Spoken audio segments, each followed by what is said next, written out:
So jitahidi kuishi katika imani katika Kristo, neno lake likae kwa wingi ndani yako. Jambo la pili, Mungu wa agano, watu wa agano la Mungu wanapaswa kuangalia kufanya maagizo ya Bwana Mungu wao. Neno kufanya, baada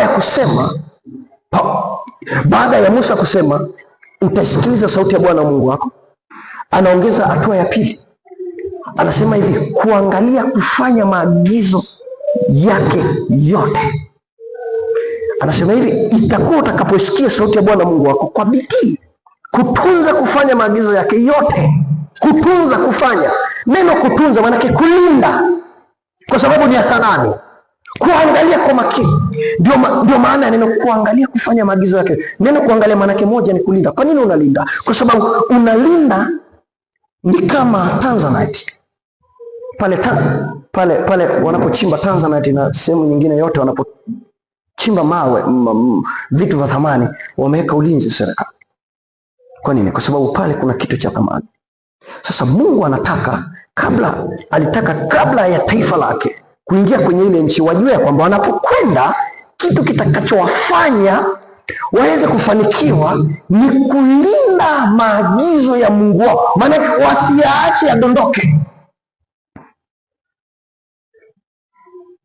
kutimiza kile ambacho wameagizwa, kutimiza kile walichoagizwa. Kwa hiyo Musa hapa asemi yajue maagizo, bali anasema yafanye. Sio kujua, hata mimi naweza kujua kwamba amesema, lakini je, ninayafanya hayo? Hilo ndo lilikuwa sharti kwenye agano. Walitakiwa kufanya, yalinde, maanake yafanye kwa ya thamani, maagizo yaangalie kwa uaminifu.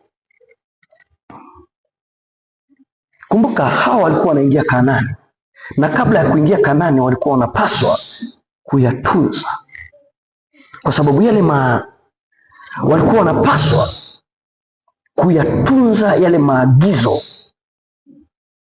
Kumbuka Mungu hakuwapa sheria kama mzigo, bali ni mwongozo utakayewaongoza katika agano lake. Mungu hakuwapa sheria kama mzigo, aliwapa sheria kama mwongozo, lakini mara nyingi walikuwa wanashindwa. Na ndio maana Paulo anatuambia kwa kutii kwake mmoja ambaye ni Yesu Kristo akatii. Paulo anawaambia wa Filipi, anasema alitii, alinyenyekea. Maanake alinyenyekea, alisikia agizo hadi mauti.